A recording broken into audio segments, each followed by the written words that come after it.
और ऐसा पहली बार हुआ है जब कोई आदमी ऑल इंडिया मजलिस इत्तेहादुल मुस्लिमीन का सिंबल लेकर मिथिलांचल में आया। अब जाहिर है कि जब कोई नई पार्टी नई जगह पे चुनाव लड़ती है तो सैकड़ों सवालात होते हैं और उसका जवाब भी है, लेकिन ये वक्त न सवाल करने का है और न जवाब देने का है।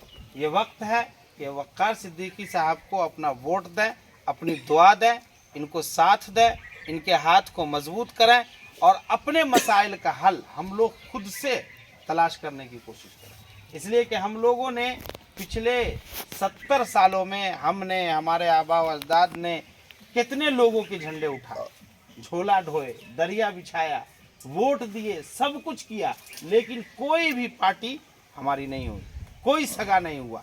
इसलिए अब हम समीकरण बनाएंगे, हम अपना झंडा लाएंगे, अपना डंडा गाड़ेंगे और जिन लोगों को सत्ता में बैठना है वो हमारे साथ आए, हमारे साथ संगठन बनाए, हमारे साथ गठबंधन करें। इसलिए कि राजनीतिक तौर पर अगर देखा जाए तो गैर भाजपाई सबसे बड़ा जो मास वोट है वो मुस्लिम है। गैर भाजपाई सबसे बड़ा मास वोट मुस्लिम है और उसी के साथ अन्याय होता है। आज देख लीजिए बिहार में 18-20% मुसलमान को कोई पूछने वाला नहीं, कोई पूछने वाला नहीं है। 2 टिकट पूरे बिहार में आरजेडी ने दिया। एक ऐसा टिकट दिया अररिया जिस पर हार पहले से तय है क्योंकि उसका भाई खुद उसके खिलाफ बगावत कर दिया है। दूसरा टिकट ऐसा दिया गया जिसकी सियासी जमीन खिसक चुकी है, सब लोग जानते हैं। यहाँ दरभंगा मधुबनी के लोग बैठे हैं, सब लोग जानते हैं कि जिस आदमी की सियासी जमीन खिसक चुकी है, 2 बार यहाँ से हार चुका। 2019 में मधुबनी से सिंबल लाने के बाद वो आदमी भागा वहाँ से क्योंकि उसको लगा कि हमारे पास सियासी जमीन नहीं है। उस आदमी को टिकट देना ये मधुबनी लोकसभा के लोगों का अपमान है। इसलिए कि भाई मधुबनी लोकसभा में 19-20 लाख लोग रहते हैं। 19-20 लाख लोगों में एक भी आदमी इस लायक आरजेडी को नहीं लगता है जिसको टिकट दिया जाए। तो अब इससे आप समझ लीजिए बोरों पर लाकर खिलाने से कैसे काम चले। भाई जो लोग लोकसभा में मेहनत कर रहे हैं, जमीन तैयार कर रहे हैं, लोगों के साथ खड़े हो रहे हैं, लोगों के मसाइल को देख रहे हैं, लोगों से मिल रहे हैं, लोगों के दुख दर्द में खड़े हो रहे हैं, आप उनको टिकट नहीं देके बोरों पे कहीं पे लाके खिला रहे हैं, भाड़ा पे लाके खिलाएंगे किसी को मधुबनी से। आपको क्या लग रहा है मधुबनी क्रिकेट का मैदान है कि आप जिसको ले आएंगे और लोग उसको वोट दे देगा? आप ये बात समझ लीजिए कि मुसलमान, दलित, पिछड़ा, अति पिछड़ा कोई अब सियासी तौर पे गुलाम नहीं है। अब सब लोग सियासी तौर पे आज़ाद होना चाहते हैं और सबके पास अपना एक रास्ता है, अपना एक झंडा है, अपना डंडा है। अब सब लोग साथ चलेंगे। आरजेडी की गुलामी से लोग बाहर निकलना चाहते हैं। दूसरी तरफ आप देख लीजिए मुकेश सहनी, जिसका कोई सियासी अस्तित्व नहीं है, जो आदमी खुद चुनाव हार गया, जिसका कोई सियासी अस्तित्व नहीं है। आप मिथिलांचल ही नहीं पूरे बिहार में घूम जाइए, जो मुकेश सहनी का डंका बजाता रहता है। पूरे बिहार में 2% सहनियों में 0.2% सहनी भी ऐसे नहीं है जो उसको वोट दे दे। एक सहनी जो है, अब जाकर देख लीजिए उनके घर के ऊपर भाजपाइयों का झंडा लगा होगा, लेकिन उस सहनी को 3 सीट भी दिया जाता है, बगल में कुर्सी भी दी जाती है और सिद्दीकी साहब को सीढ़ी के पास बैठाया जाता है। उस सिद्दीकी साहब को सीढ़ी के पास बैठाया जाता है जो फाउंडर मेंबर है इस पार्टी के, जिन्होंने इस पार्टी के लिए सभी कुर्बानी दी। जब राज्यसभा भेजने की बात आई तो कहां से? बोरो पे हरियाणा से लाके संजय यादव को भेजा गया राज्यसभा और सिद्दीकी साहब को एमएलसी बना दिया गया। सिद्दीकी साहब के सामने में तेजस्वी यादव की कोई सियासी औकात नहीं है, कोई सियासी हैसियत नहीं है। लेकिन ये बात सिद्दीकी साहब को समझ में नहीं आ रहा है तो हम लोग समझ के क्या करेंगे? ये बात जब सिद्दीकी साहब नहीं समझ पा रहे तो हम लोग क्या समझेंगे? अब देखिए जो लोग आज असदुद्दीन ओवैसी साहब के ऊपर इल्जाम लगाते हैं उन लोगों को सोच समझ लेना चाहिए अच्छे से कि सिद्दीकी साहब, शकील साहब, फातमी साहब और असदुद्दीन ओवैसी साहब सब लगभग एक उम्र के हैं। सब लोगों ने एक साथ सियासत शुरू की होगी उस दौर में। आज एक आदमी बैठकर टिकट बांट रहा है और दूसरा आदमी टिकट की लाइन में खड़ा होकर टिकट की भीख मांग रहा है, उसको टिकट नहीं मिल रहा है। सभी दोनों बराबर नहीं हो सकते। इसलिए बराबर नहीं हो सकते कि आपने लीडरशिप नहीं तैयार की, आपने सियासी जमीन नहीं तैयार की, आप लोगों के दुख दर्द में नहीं खड़े हुए, आप अपना और अपने परिवार के लिए सियासत किए, पैसा जमा किया, पैसा इकट्ठा किया, लोगों को ऐसे ही छोड़ दिए वोट लेकर। शकील साहब को जब लगा कि अब हमारी सियासी जमीन खिसक रही है तो निर्दलीय लड़कर गठबंधन के कैंडिडेट को हराने वाले आज कह रहे गठबंधन को जिताएंगे। भाई आप गठबंधन को जिताने नहीं आए हैं, कोई साजिश है। हम तो गठबंधन के उम्मीदवार से कहेंगे शकील साहब से बच के रहिएगा भाई। 3 मरतबा गठबंधन के प्रत्याशी का काम कर चुके हैं। चौथे आप है। 2019 का इलेक्शन 2009 में, 2014 में, 2019 में सभी लोग जानते होंगे क्या क्या हुआ था। इसलिए जो बात है अब एमआईएम यहाँ पे आ गई है, एमआईएम में कोई बात ढक छुप के नहीं होती है, खुलेआम होगी और सब लोगों की सियासी जमीन तलाश की जाएगी कि कौन कितने पानी में। आज जो लोग ये कह रहे हैं कि हालात ठीक नहीं है, उनसे जाकर पूछिए कि 2009 में सिद्दीकी साहब को 8,500 वोट से हराने वाला कौन है। जो लोग कह रहे हैं कि हालात ठीक नहीं है, उनसे जाकर पूछिए कि 2014 में सिद्दीकी साहब को 25,000 वोट से हराने वाला कौन है। आप जाकर उनसे पूछिए कि 2019 में बद्री पूर्वे के खिलाफ बगावत करने वाला कौन है। ये वो सब वही लोग हैं जो आज इनके पीछे खड़े हैं और कह रहे हैं कि हम गठबंधन को जिताएंगे। इन लोगों ने मधुबनी की सियासत को अपाहिज बना दिया है।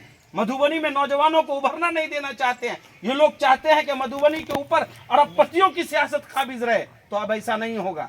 ये ऐसे लोग जाग गए हैं जो अच्छे अच्छे अरबपतियों की कुर्सी हिला देंगे। एक कहावत है ना कि भाई अगर आप कुर्सी पर नहीं बैठ सकते हैं तो कुर्सी को हिलाते रहिए, ताकि बैठने वाले आदमी को ये पता चलता रहे कि कोई है जो कभी भी हमारी कुर्सी खींच सकता है। तो इसलिए अब खास करके युवा और युवाओं के साथ सभी लोग जागरूक हो रहे हैं और मधुबनी की सियासत में हम पूरी हिस्सेदारी के साथ मैदान में है, पूरी ताकत के साथ मैदान में है।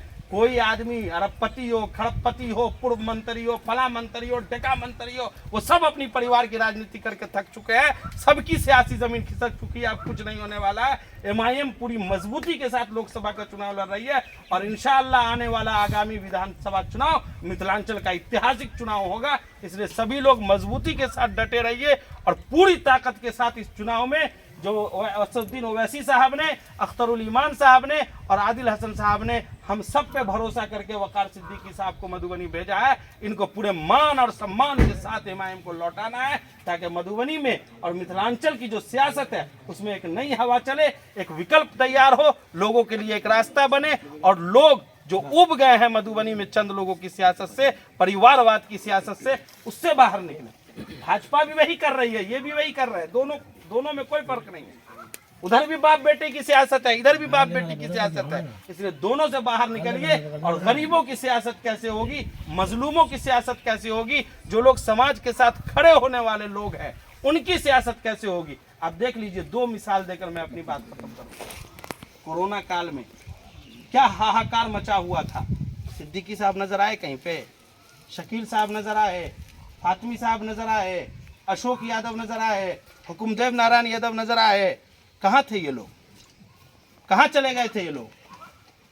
सब कोरोना पॉजिटिव नहीं ना हो गए थे भाई, कहाँ चले गए थे ये लोग? नजर कौन लोग आए? आप अपने गांव में मेहनत कर रहे थे, ये अपने गांव में मेहनत कर रहे थे, हम लोग अपने इलाके में मेहनत कर रहे थे। जाइए मधुबनी शहर में पता कर लीजिए। मेरा दावा है कि अगर 4 महीने तक मधुबनी शहर के अंदर अगर एक आदमी भूखा सोया होगा तो मैं सियासत छोड़ दूंगा। जाकर पूछ लीजिए मधुबनी के अंदर, रात दिन बगैर किसी डर के, बगैर किसी परवाह के, एक एक दरवाजे तक जाना, उससे पूछना, लिस्ट तैयार करना, उसके घर अनाज पहुंचाना, उसके घर दवाई पहुंचाना। ये पूरी टीम रही मधुबनी की। पूछ लीजिए सब लोग क्यों कर रहे थे, हमको क्या लालच है इससे? वोट तो लोग आप ही को देते हैं। आने के टाइम में तो आप डरा देते हैं लोगों को, इस बार तो वो आ जाएगा। अरे भाई कौन आ जाएगा? आवाम की हालत ये है, ऊपर देख रहे हैं। अरे भाई नीचे सड़क की हालत देखो, कभी सड़क की हालत देखो, ऊपर देखने में कहीं गड्ढे में नहीं गिर जाना तुम। सड़क नहीं, नाला नहीं, स्टेडियम नहीं, एयरपोर्ट नहीं, एम्स नहीं, केंद्रीय विद्यालय नहीं, ऊपर देख रहे हैं। देखते रहो, ऊपर ऊपर देखते रहोगे, सारा फंड लेके फातमी जी भाग जाएंगे। देखते रह जाओगे, ऊपर नच जाओगे। और दूसरा सवाल जाके फातमी जी से पूछिए कि जब पूरे बिहार का लोग, पूरे हिंदुस्तान का मुसलमान सीए के खिलाफ सड़कों पर संघर्ष कर रहा था, इसी मधुबनी समाहरणालय के सामने बच्चों को जान से मारने की धमकी दी गई थी। आप सब ने वीडियो देखा होगा। कहाँ थे फातमी साहब? नीतीश जी की गोद में बैठ के दोनों बाप बेटा मलाई चाट रहे थे, सत्ता का सुख भोग रहे थे, आरएसएस की दलाली कर रहे थे, भाजपा की सरकार चलवा रहे थे। उस वक्त इनका जो है ना सम्मान नहीं, इनके सम्मान को चोट नहीं पहुंच रहा था, इनके सम्मान को चोट नहीं पहुंच रहा था, इनका अंदर आत्मा नहीं जग रहा था, इनके ईमान में जोश नहीं आ रहा था। और जैसी टिकट मिला इनका ईमान जोश मारने लगा, जैसी टिकट मिला इनका जो है ना आत्मसम्मान जग गया, इनकी अंतरात्मा जग गई कि नहीं भागो भागो भाजपा भगाना है। तो भाई मैं तो आज चैलेंज से कह रहा हूं कि ये हार के यहाँ से जाएंगे और हारने के बाद फिर भाजपा के संगठन में पहुंच जाएंगे, फिर जेडीयू में पहुंच जाएंगे, कि 25 में बेटा को आरजेडी टिकट देगा नहीं, और जब देगा नहीं तो आखिरी सहारा नीतीश कुमार। तो इसलिए ऐसे लोगों से एकदम सावधान हो जाइए। इन लोगों की सियासी जमीन खिसक चुकी है। सिद्दीकी साहब, फातमी साहब, शकील साहब, जितना मलाई चाटना था दरभंगा कमिश्नरी में ये लोग चाट चुके हैं, जितना कमीशन कमाना था ये लोग कमा चुके हैं। अब इन लोगों के पास कोई सियासी जमीन नहीं है। मैं चैलेंज करके कह रहा हूं कि सिद्दीकी, फातमी और शकील साहब विधानसभा चुनाव निकाल के नहीं दिखा सकते। लोकसभा तो छोड़िए, आज इनकी सियासी जमीन की हालत यह है कि विधानसभा नहीं जिता सकते हैं, नहीं जीत सकते हैं। वजह यह है कि इन लोगों ने बहुत सारे लोगों के साथ अन्याय किया है। जहां जहां लोग संघर्ष करके राजनीति में आए, राजनीति करने की कोशिश की, लोग खड़े हुए, इनके पीछे ये लोग पड़ गए, इनको हरा दिया।